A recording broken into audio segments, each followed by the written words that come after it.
여러분, 예수라는 그 이름의 뜻은 자기 백성을 저희 죄에서 구원할 자이심이라는 그런 뜻입니다. 여러분, 정말 예수님이 여러분의 인생의 문제를 해결할 유일한 분이심을 여러분 믿으십니까? 그 예수님이 여러분의 실제적인 문제들을 잘 아시고 그 문제를 해결해 주심을 여러분 믿으십니까? 예수님께, 우리 인생의 유일한 해답이 되신 예수님께 사로잡히지 않는 인생은 정말 불쌍한 자일 것입니다. 많은 사람들이 자기에게 찾아온 그 어려움으로 인하여서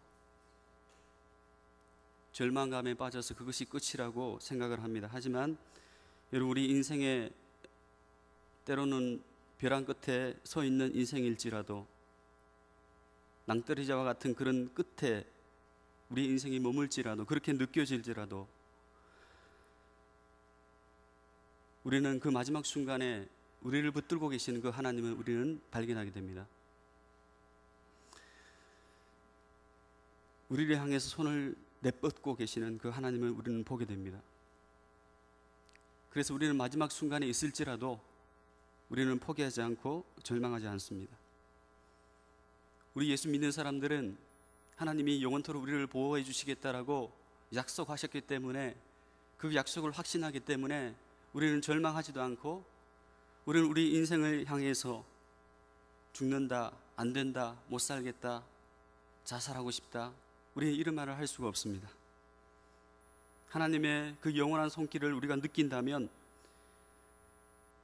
우리는 절대로 그런 말들을 할 수 없을 겁니다. 하나님은 늘 당신의 백성들을 포기하지 않고 지금도 붙들고 계시고, 마지막 순간까지 우리를 포기하지 않고 그 능력의 손으로 우리를 붙들고 인도하시는 분임을 여러분 믿으시기 바랍니다. 오늘 말씀은요, 이스라엘을 향해서 포기하지 아니하시는 그 하나님을 우리는 느낍니다. 하나님은 이스라엘을 큰 능력으로 그들을 이끄셨습니다. 광야에서도 부족함이 없는 삶을 살았습니다. 가나안 땅에 들어가서도 하나님은 그들을 위한 모든 삶의 터전을 마련해 주셨습니다. 정복하게 하셨고, 그곳에서 하나님의 나라를, 당신의 나라를, 그토록 원하셨던 당신의 나라를 그곳에서 세우셨습니다. 하지만 그들은 그곳에서의 그들의 삶은 하나님이 보시기에 완전한 삶은 아니었습니다. 그들은 그곳에서 살면서 한 가지, 하나님 앞에서 그들은 간과한 모습들이 있었습니다. 그것은 주님의 말씀을 듣지 못했다는 것입니다. 듣지 못했다는 것은 단지 귀로만 듣는 것이 아니라 순종에 이르는, 순종을 동반한 들음을 의미하는 것입니다. 그로 인해서 그들에게 찾아오는 위기는 무엇이었습니까? 고통이 찾아왔고, 외적인 외부의 세력들이 쳐들어오는 그런 고통을 그들은 겪었습니다. 신명기로 통해서 쇠마 이스라엘, 들으라 이스라엘 말씀하셨죠. 하나님은 그들이, 당신의 백성들이 듣기를 원하셨습니다. 귀를 열고 하나님의 말씀을 듣고 순종하는 삶을 원하셨습니다. 듣기만 하면 여호수아에게 말씀하신 대로 형통케 하리라, 평탄하게 할 것이다 분명히 약속하셨는데 그들은 결국 듣지 못했습니다. 그래서 실패하고 말았습니다. 그들은 포로로 끌려가게 되었고 고통의 삶을 살게 되었습니다. 그들의 삶은 파괴되어 버렸고, 그들이 사랑했던 것, 의지했던 것 모조리 다 태워 불타버리고 말았습니다. 식민지가 되어버리고 말았습니다. 이유는 하나님의 말씀을 무시하고 그 말씀을 듣는 귀가 열려있지 않았기 때문입니다. 그래서 오늘 듣고 순종하는 것, 우리가 듣는 삶이 얼마나 중요한가, 듣는 것이 얼마나 소중한가, 주님 말씀대로 뜻대로 살아가는 것이 얼마나 소중한가, 우리가 이것을 느끼게 되어집니다. 듣지 못하고 순종하지 않는 그들을 향해서 오늘은 하나님께서 이사야를 통해서 완전한 삶, 순종의 삶을 살아가셨던 이 메시아 주님의 모습을 보여주고 있습니다. 한 분을 소개하고 있습니다. 오늘 종의 모습을 이사야를 통해서 보여주고 있는데요, 종은 이렇게 4절에 고백하고 있습니다. 주 여호와께서 학자의 혀를 내게 주사 나라와 곰핍한 자를 말로 어떻게 도와줄 줄 알게 하시고 아침마다 깨우치시되 나의 귀를 깨우치사 학자같이 알아듣게 하시도다 라고 말씀하고 있습니다. 여기서 말씀 보니까 독특한 표현이 나옵니다. 학자의 혀라는 표현입니다. 이때 학자는요, 말씀을 가르치는 자를 말합니다. 구약에서 율법을 가르치는 사람, 서기관을 말합니다. 바리새인입니다. 바로 그들의 혀를 내게 주사 나로 곰핍한 자를 말로 어떻게 도와줄 줄 알게 하시고 라고 말씀을 하고 있습니다. 서기관과 바리새인 같은 자들입니다. 그들은 어떤 사람이었습니까? 굉장히 날카로운 사람이었습니다. 비난하기를 좋아하고 율법대로 살지 못하는 사람들을 정죄했습니다. 그들이 가진 혀는 비난과 공포와 두려움의 혀였습니다. 그러나 알다시피 우리 주님께서 가지신 혀는 어떤 혀였습니까? 그들과 다른 입술이었습니다. 권세가 있었습니다. 능력이 있었습니다. 비방하거나 비난하기 위한 혀가 아니라 심령들을 세우고 용기를 주고 위로하고 은혜를 끼치는, 사람을 살리는, 영혼을 살리는 그런 혀의 권세를 가지신 분이 우리 주님이셨습니다. 오늘 종은 메시아, 우리 주님은 이것을 사명으로 알고 있었습니다. 이 혀의 권세를 가지고 공고한 자, 두려움에 떨고 있는 자를 위로하고 그들을 세우는, 이것을 사명으로 알고 그 사역을 이루셨습니다. 주님은 그런 완전한 삶을 사셨습니다.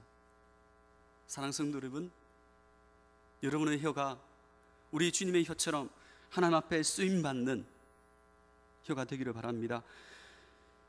본능적이고 육욕적이고 정욕적이고 남을 파괴하는 혀가 아니라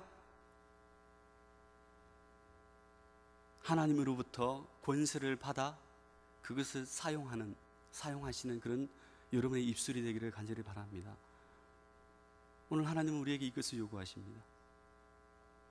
주님은 공생애 동안에 이것을 실천하셨습니다.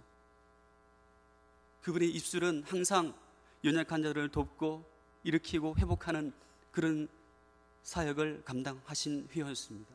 입술이었습니다. 오늘 우리에게 필요한 것은 무엇입니까? 이런 사명감을 가지고 우리가 살아가는 것입니다. 여러분, 여러분의 혀가, 여러분의 입술이 학자의 혀, 이 혀를 내게 주셨다라고 말씀합니다. 원래 본능적으로 가졌던 혀가 아니라 하나님으로부터 나에게 주어진 능력, 성령의 능력, 이것을 말하는 것입니다. 여러분, 하나님이 주신 이 학자의 혀가 되어서 영혼을 세우고 영혼을 살리는 그러한 권세를 가지신 여러분 되시길 바랍니다. 종은 이 일에 굉장히 헌신했습니다. 종은 이 일에 지금 충성하고 있습니다. 주님은 말씀하신 대로 행하셨고 말씀대로 세상을 치유하는 사역을 감당하셨습니다. 우리 모두 그렇게 되기를 바랍니다. 옆 사람과 서로 권면합니다. 당신의 혀가 쓰임받기를 소망합니다.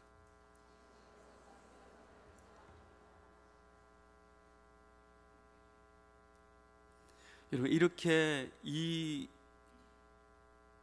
종이 메시아 그리스도께서 이런 삶을 살게 되신 것은 아침마다 베푸시는 하나님의 은혜였다라고 이후에 말씀을 하고 있습니다.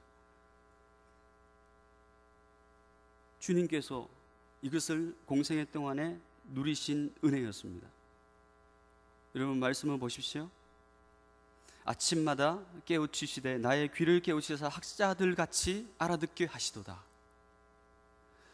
나의 귀를 깨우치셨다라고 말씀합니다. 깨웠다라고, 일깨웠다라고, 그렇게 말씀을 하고 있습니다. 사실 오늘 이 종의 모습이 지금 이런 모습을 보여주고 있지만은 아침마다 깨우침을 받은 이 은혜는 다윗도 누렸습니다. 10편 143편 8절에 보니까 다윗도 이 은혜를 누렸습니다. 아침에 나로 하여금 주의 인자한 말씀을 듣게 하소서 내가 주를 의뢰함이니이다 라고 고백하고 있습니다. 아침에 나로 하여금 주의 인자한 말씀을 듣게 하소서. 아침의 은혜를 누렸습니다. 여러분 아침 어떻습니까? 아침에 일어나면 여러분 상쾌하십니까? 여러분 아침은 하루를 여는 시간입니다. 창가에서 새가 지저귀고 만물이 잠에서 깨어나는 정말 아침에 그 상쾌함을 피부로 느끼는 시간이 바로 그 시간입니다. 여러분 새벽기도 마치고 교회 앞마당을 여러분 걸어보신 적 있습니까? 너무너무 행복하지 않습니까? 저만 행복합니까? 새벽기도 마치고 앞마당 한번 걸어보시기 바랍니다. 하나님의 은혜가 느껴집니다. 바로 그 아침에 조용한 그 시간에 만물이 생동하는 바로 그 시간에 하나님이 나의 영혼을 말씀으로 깨울 때 여러분 이것만큼 더 크고 놀라운 행복이 어디에 있겠습니까? 여러분 이 은혜를 누리시기 바랍니다. 주님은 아침에 이 은혜를 누리신 것입니다. 여러분도 이런 은혜를 누리시기 바랍니다. 우리의 영혼이 깨어나기를 바랍니다. 아침에 만물이 생동하기 시작하는 바로 그 시간에 우리의 영혼조차도 다시 일어나고 깨어나는 시간이 되기를 바랍니다. 성령께서 우리의 화석 같은 마음을 좀 깨뜨려 주셔서 우리의 굳은 심령이 말씀으로 깨어나는 그런 놀라운 은혜를 여러분 누리시기 바랍니다. 우리의 생각이 말씀을 통해서 정화될 때, 우리의 귀가 열릴 때 우리는 세상을 다시 보게 됩니다. 세상을 새롭게 보게 됩니다. 모든 만물이 다르게 보입니다. 여러분 이 은혜를 경험하신 적 있습니까? 성도 여러분, 우리는 좀처럼요 말씀에 대해서 귀가 좀 닫혀 있습니다. 모든 게 피상적이고 그래서 아무런 힘을 우리 삶 가운데 발휘하지 못합니다. 이유는 바보다는 핑계로 우리는 말씀을 들으려고 하지 않습니다. 귀가 열려 있지 않습니다. 집중하지 않습니다. 그 말씀 앞에 우리가 머무르는 그런 삶을 살아가는 것을 실증을 느낍니다. 마귀가 아주 좋아합니다. 그래서 우리의 삶 가운데 찾아온 것은 여유가 아니라 더욱더 바쁜 삶으로 허비하는 우리의 모습을 보게 됩니다.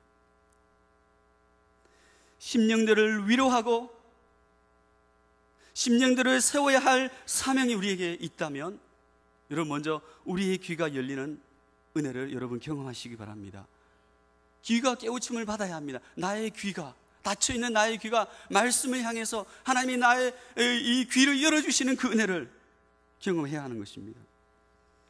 오늘날 우리는 세상의 방식들과 내 삶의 경험의 패턴 속에서 우리는 살아가고 있습니다. 잘 안 되는 세상의 방식들을 우리는 붙들고 그것이 모든 것이냐 그렇게 살아가고 있습니다. 예를 들어서요 자녀 교육을 보십시오. 언제부턴가 말씀 읽기와 묵상을 식상히 하고 있습니다. 노력하지 않습니다.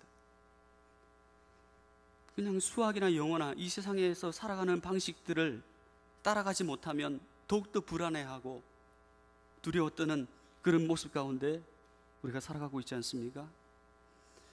여러분 반대로 생각해 보십시오. 이 아이들이 말씀 묵상에 정말 그 몸이 길들여져 있다면 그들은 다르게 살 것입니다. 왜 그렇습니까? 세상과 다른 방식, 세상의 방식들이 말씀을 통해서 깨뜨려졌기 때문입니다. 사랑하는 성도 여러분, 세상을 이기는 방식이 여기에 있습니다. 나의 귀가 열리고 하늘 문이 열리고 말씀의 문이 열리는, 나의 귀가 열려서 말씀의 빛이 나의 심령 가운데 들어올 때 이 세상에 있는 모든 어두움과 세상의 방식들은 떠나가게 되는 것입니다. 사랑하는 성도 여러분, 우리의 귀가 날마다 말씀 가운데서 깨우침을 입는, 깨우침의 은혜를 누릴 수 있는 우리 모두가 되기를 바랍니다. 그래서 사모하는 마음이 우리 가운데 있어야 되죠. 아침에 일어나자마자 TV를 켰는데 TV에서 들려오는 소식들을 여러분 들어보십시오. 그 모든 소식들은 우리를 불안하게 합니다. 우리를 초조하게 합니다. 아무것도 꼼짝 못하게 살아가게 만듭니다. 하나님 앞으로 가게 하는 것이 아니라 오히려 세상을 향하여 두려움을 느끼게 하는 것이 바로 세상의 소리입니다. 오늘 우리는 아침에 일어나자마자 우리는 무엇을 들어야 합니까? 우리의 귀는 어디를 향하여 열려 있어야 합니까? 하나님의 말씀입니다. 여러분, 그 말씀이 여러분의 삶을 지배하시는 그런 은혜를 누리기 바랍니다. 여러분, 사모하는 자에게요, 하나님께서 은혜를 주십니다. 계속 그 말씀 가운데 내가 머물기를 사모하고 소원하고 부르짖고 간구한다면 하나님께서요, 말씀을 통해서 우리에게 새로 크고 놀라운 비밀들을 우리에게 알려주실 것입니다. 오늘 이 주님의 모습은 그렇게 살아갔습니다. 주님은 항상 하나님의 말씀에 귀를 기울이며 사셨던 분이 우리 주님이셨습니다. 하나님과 동행하는 삶을 사셨습니다. 아침에, 새벽에, 미명에 하나님과 함께하는 그런 삶을 누렸습니다. 여러분, 이렇게 하나님의 말씀에 눈뜬 자, 말씀대로 살아가기를 발부둥치며 순종하는 자에게 찾아오는 것은 무엇입니까? 하나님께서 우리에게 기쁨을 주시죠. 은혜를 주시죠.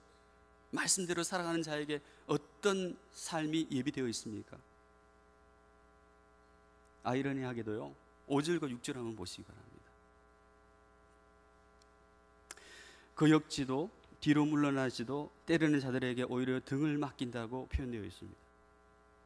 수염을 뽑는 자 수치스러운 행동을 말하고, 침뱉음을 당할 때 가리지 않는다라고 말씀을 합니다. 뭔가 외부로부터 압박이 찾아오고 무너뜨리려고 하고 고통과 핍박과 고난이 찾아오는 것입니다. 말씀대로 살아가는 자에게 왜 이런 고난이 찾아옵니까? 하나님의 말씀대로 순종하는 자에게 왜 이런 어려움이 찾아옵니까? 왜 우리는 이 길을 걸어가야 합니까? 지금 이스라엘 백성들은 포로 가운데 있습니다. 포로 가운데 있는 이스라엘 백성들에게 오늘 이 종의, 고난받는 이 종의 나약한 모습을 보여주고 있는 이유가 무엇입니까? 왜 그렇습니까? 왜 하나님은 이 고난받는 삶에 이 메시아의 이런 모습을 보여주고 있습니까? 무엇 때문입니까?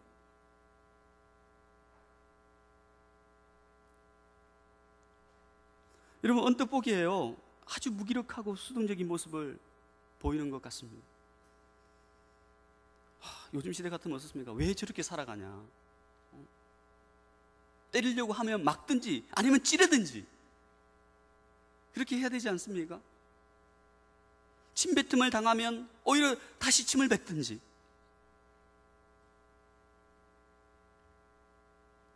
물러나지 않습니다. 뒤로 물러나지도 않고 그냥 그대로 등을 돌리고요.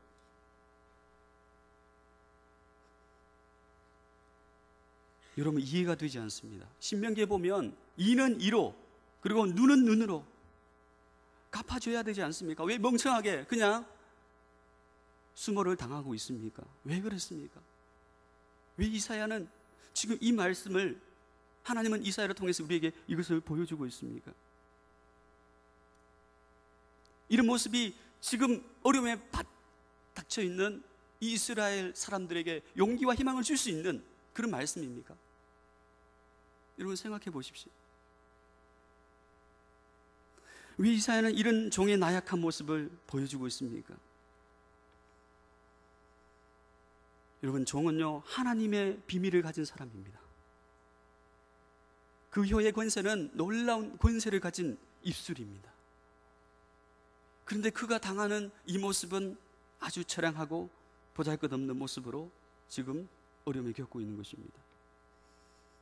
저항할 줄 몰라서, 방어할 줄 몰라서입니까? 아닙니다. 종은 이 길을 걸어가야 했기 때문입니다. 그것이 하나님의 뜻이었습니다. 그것이 하나님이 원하셨던 것이었습니다. 하나님이 기뻐하시는 삶이었습니다.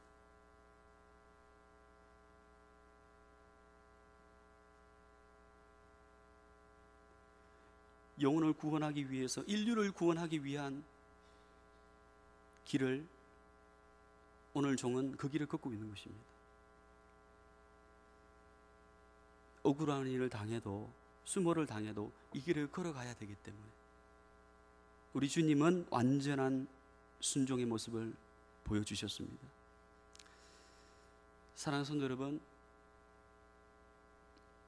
우리가 말씀대로 살아갈 때 찾아온, 최선을 다해서 주를 위해서 우리가 살아가는 데 있어서 우리에게 어려움이 찾아올 때 우리는 때로는 어떻게 생각합니까? 하나님, 다른 길은 없습니까? 왜 이 길을 걸어가야 합니까? 내가 수모를 당하고 억울한 일을 당하면서까지 내가 이 길을 걸어가야 합니까? 우리는 그렇게 생각을 합니다. 여러분 어떻습니까? 어떤 억울한 일을 당하셨습니까? 버티기도 힘드십니까? 내가 이렇게까지 이 길을 가야 하나? 여러분 느껴지십니까? 사랑하는 성도 여러분, 오늘 찬양했던 것처럼 완전한 순종의 모습을 보이신 주님, 십자가의 길을 걸어가신 그 주님을 생각하면서 끝까지 견디시기 바랍니다. 주님이 그 길을 걸어가셨기 때문에 조금 억울해도 우리는 그 길을 걸어가야 하고 순종의 길을 걸어가야 하는 것입니다. 이렇게 걸어갈 수 있었던 것은 하나님이 이 종을 도와주셨기 때문이라고 말씀을 하고 있습니다. 하나님의 그 말씀을 통해서 깨우침을 받은 자, 그 은혜를 누린 자는 어떤 은혜가 그 마음 가운데 주어집니까? 그 마음 가운데 확신이 주어집니다. 큰 확신. 어떤 확신입니까? 하나님이 나를 도와주신다. 하나님이 나를 붙들고 계신다. 결국에는 나의 이 억울함을 해결해 주시는 유일한 분이심을 확신하고 있는 것입니다. 오늘 말씀을 보십시오. 7절에 보니까 주 여호와께서 나를 도우심으로, 8절에 보십시오. 나를 의롭다 하시는 이가 가까이 계시니, 9절에 보니까 주 여호와께서 나를 도우시니라고 그렇게 말씀하셨습니다. 하나님이 도우신다는 확신이 그의 마음 가운데 사로잡고 있는 것입니다. 여러분, 이런 확신이 여러분 가운데 있습니까? 그렇다면 여러분 어떤 고난과 어려움이 있든지, 여러분의 삶이 때로는 벼랑 끝에 서 있는 두려움 가운데 있을지라도, 억울한 일을 당할지라도, 여러분 내 편에 계셔서 나와 함께 하시는 그 하나님의 도우심을 힘입어 끝까지 믿음으로 승리하시는 우리 모두가 되기를 바랍니다. 예수님의 삶, 확신에 찬 모습이었습니다. 주님께서 십자가 지시기 전에 여러분 기도하신 모습을 여러분 기억하실 겁니다. 그 모습은요, 확신에 찬 모습이었습니다. 하나님이 도와주신다는 확신입니다. 승리로 이끌어 주신다는 확신입니다.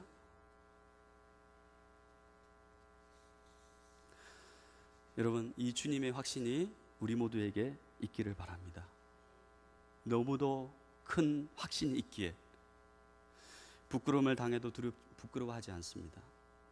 힘들어도 슬퍼하지 않습니다. 억울한 일을 당해도 불평하지 않습니다. 여러분, 제가 묻고 싶습니다. 여러분 하나님을 정말 믿으십니까? 하나님이 여러분의 편에 계셔서 여러분의 모든 상황을 알고 계시고 말씀으로 행하는 여러분을 위로하시고 여러분에게 능력 주시는 분임을 여러분 믿으십니까?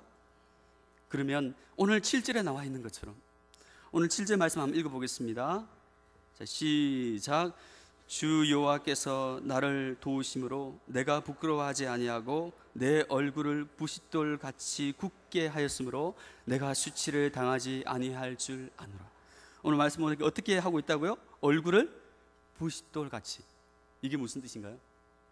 네, 부싯돌 같이 굳어 있는 표현을 말하는데요, 이것은 부정적인 표현이 아니라 하나님을 향한 확신을 말합니다. 하나님이 나와 함께 하신다는 그 확신 때문에 흔들리지 않는 견고한 그의 얼굴의 모습을 표현하는 뜻입니다. 사랑하는 성도 여러분, 정말 부싯돌 같은 얼굴로 하나님이 나와 함께 하신다는 그런 은혜 속에서 기쁨으로 살아가시는, 사명 감당하시는 사명자의 길을 걸어가시는 우리 모두가 되기를 바랍니다. 완전한 순종, 우리 주님께서 그 순종의 삶을 사셨는데 우리 주님은 그 순종의 삶을 사시기 위해서 항상 하나님의 말씀에 깨우침을 입고 그 말씀대로 깨우침을 입은 그분이 이제는 영혼들을 살리고 위로하고 공고한 자를 세워주는 그 사명을 감당하신 것입니다. 깨우침의 은혜를 받은 이 종의 모습은 이제 어떻습니까? 고난받는 삶으로 이어집니다. 그것은 자연스러운 것이었습니다. 억지가 아니라 그 길을 걸어가야 했기 때문에 그냥 한 걸음 한 걸음 걸어가신 사명자의 길이고 믿음의 길이었습니다. 그렇게 걸어갈 수 있었던 것은 하나님이 도우신다는 확신이 있었기 때문입니다. 사랑하는 성도 여러분, 저는 여러분의 입술이, 여러분의 혀가 영혼을 살리고 공고한 자를 위로하고 용기를 주고 힘을 줄 수 있는 그러한 하나님의 권세를 드러내는 여러분의 입술이 되기를 바랍니다. 그리고 여러분의 삶이 아무리 힘들고 어려운 가운데 있을지라도 믿음을 가지고 하나님을 바라보고 억울한 일이 있어도 십자가의 길을 걸어가신 주님을 생각하면서 견디고 이기시고 승리하시는 우리 모두의 삶이 되시기를 바랍니다. 우리 옆 사람 바라보고 서로 고민하겠습니다. 당신의 혀가 쓰임받기를 바랍니다. 깨우침의 은혜를 누리기를 바랍니다. 아침마다 깨우침을 받기를 바랍니다. 아멘.